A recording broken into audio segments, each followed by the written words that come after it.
যদি আমাদের চরিত্রগুলোকে আমরা হেফাজতে রাখি, বিশেষ করে যুবক ভাইদেরকে বলবো, যুবতী বোনদেরকে বলবো, এতদিন যা হয়েছে সেটাকে যদি অতীত রেখে জীবনের নতুন পৃষ্ঠা খুলি, আমার চোখ কোনো পরনারীকে দেখবে না, আর আমার চোখ আল্লাহর ভয়ে পানি ছাড়বে, আমার চোখ আল্লাহর কালাম পড়বে, মায়ের চেহারা দেখবে, বাবাকে দেখবে, হালাল জিনিস দেখবে, হারাম জিনিসে চোখ দেখবে না। এই প্রতিজ্ঞা যদি আমরা কোনো যুবক করতে পারি, কেমন যেন আমি জাহান্নামের পথ থেকে লাফ দিয়ে জান্নাতের পথে চলে আসলাম, কেমন যেন আমি জাহান্নামে পড়তে যাচ্ছি সেখান থেকে ঝাঁপ দিয়ে জান্নাতের দিকে ঝুঁকে গেলাম। আল্লাহ আমাদেরকে সবাইকে তওবায়ে নাসুহা করার তৌফিক দান করুন। প্রিয় ভাই, এই চোখের গুনাহ, এই চোখ দিয়ে যে হারাম জিনিস আমরা দেখি, এটা কত জঘন্য, এটা কত জঘন্য। এই অপরাধ, এর রেশ, এর প্রভাব, এর অ্যাকশন, এটা বহু সময় পর্যন্ত থাকে, অনেক সময় বছরকে বছরও থাকে।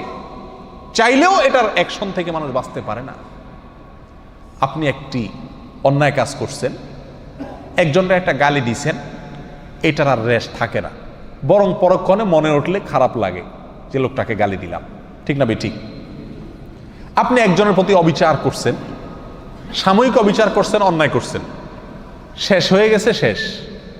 কিন্তু আপনি চোখ দিয়ে একটা হারাম জিনিস দেখছেন, সেটা মোবাইলে হোক, টেলিভিশনের পর্দায় হোক, সিনেমার পর্দায় হোক, কাগজে প্রিন্ট করা হোক, অথবা রাস্তাঘাটে হোক, এই হারাম জিনিসটা দেখে আসার পরে আপনি নামাজে দাঁড়াইছেন, ওযু করে সেজদায় গেছেন, আল্লাহর সবচেয়ে কাছাকাছি চলে গেছেন সেজদায়, ঠিক না বেঠিক?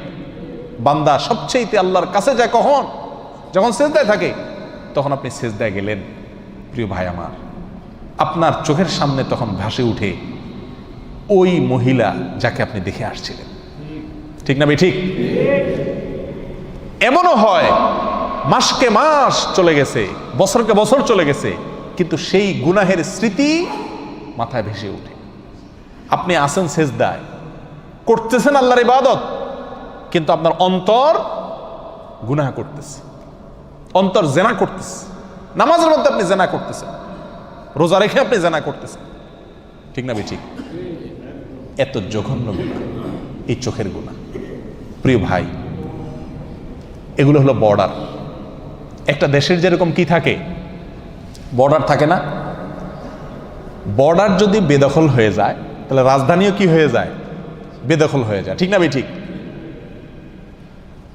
এই চোখ যদি শয়তানের নিয়ন্ত্রণে চলে যায়, শয়তান আপনাকে দিয়ে যেখানে খুশি সেখানে আপনার চোখ ব্যবহার করে, আপনি আল্লাহর ভয়ে ফিরে আসেন না, দেখা থেকে বেঁচে থাকেন না। শয়তান আপনাকে বলে এই ইউটিউবের এই লিঙ্কে টিপ দে, এই যে এই মহিলা দেখ, এই যে এই ভিডিও দেখ, ফেসবুকের এটাতে টিপ দে, এই যে এটাতে টিপ দে, এই যে মহিলা গেল দেখ। শয়তান যেদিকে আমাকে টানে, আমার চোখ সেদিকে চলে যায়।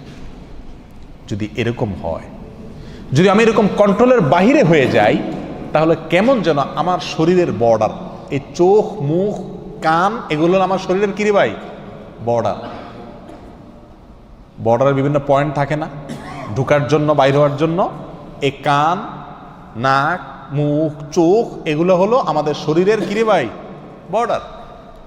এই বর্ডারগুলো যদি শয়তানের নিয়ন্ত্রণে থাকে, এগুলোকে যদি শয়তান তার যেখানে খুশি সেখানে আমাকে দিয়ে ব্যবহার করায়, তাহলে আমার শরীরের যে রাজধানী, অর্থাৎ কলব, আমার যে অন্তর, সেটা কার দখলে যাবে?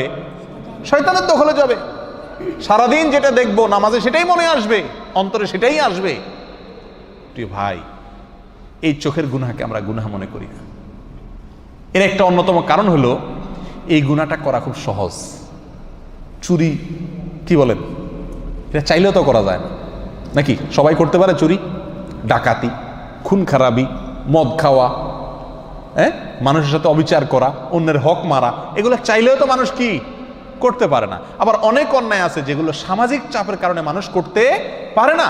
কিন্তু এই চোখ দিয়ে যে হারাম জিনিস দেখা, এটা আজকে এমন সহজ হয়ে গেছে যে কি নামাজি, কি বেনামাজি, কি দাড়িয়ালা, কি বেদাড়িয়ালা, কি ভালো মানুষ, কি মন্দ মানুষ, মোবাইল হাতে আছে, ইন্টারনেটের কানেকশন আছে, যা খুশি তা দেখতে পারে, রিমোট হাতে আছে, যা খুশি তা দেখতে পারে, ঠিক না ঠিক? শয়তান তখন আমাদেরকে প্ররোচিত করে, আমাদেরকে বিপদগামী করে, আমাদের দিয়ে হারাম কাজ করায়, আর করতে করতে করতে করতে একসময় বেহায়া হয়ে যায়, নির্লজ্জ হয়ে যায়, এরপর এটা নেশায় রূপ নিয়ে যায়। তখন বাঁচতে চাইলেও বাঁচাটা কি হয়ে যায়? কঠিন হয়ে যায়।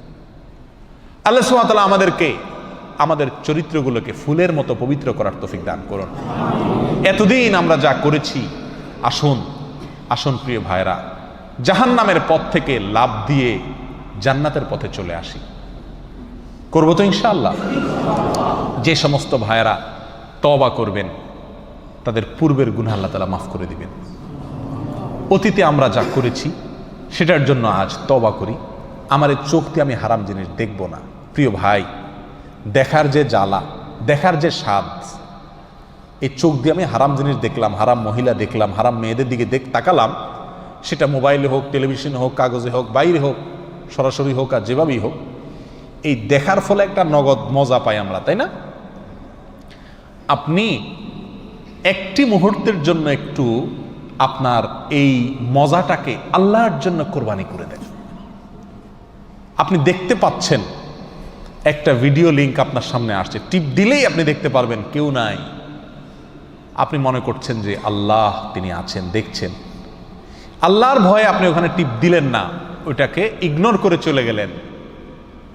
সঙ্গে সঙ্গে আপনি ইনশাআল্লাহ অন্তরের ভেতরে ঈমানি স্বাদ অনুভব করবেন।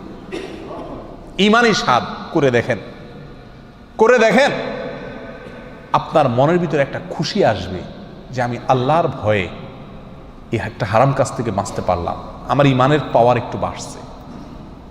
কি বলেন? পরীক্ষা করে দেখেন প্রিয় ভাইরা। আল্লাহ সুবহানাহু ওয়া তাআলা বলেন, ওয়া আম্মা মান খাফা মাকামা রাব্বিহি ওয়া নাহান নাফসা আনিল হাওয়া ফাইন্নাল জান্নাতা হিয়াল মাওয়া। জান্নাত কোন সব লোকদের ঠিকানা ভাই? কাদের বাড়ি?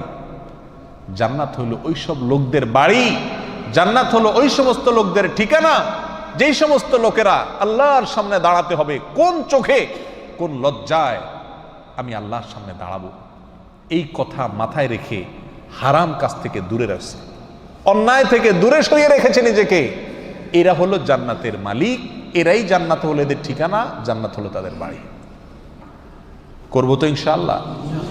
নিজের মনের সাথে যুদ্ধ করবো তো ইনশাআল্লাহ?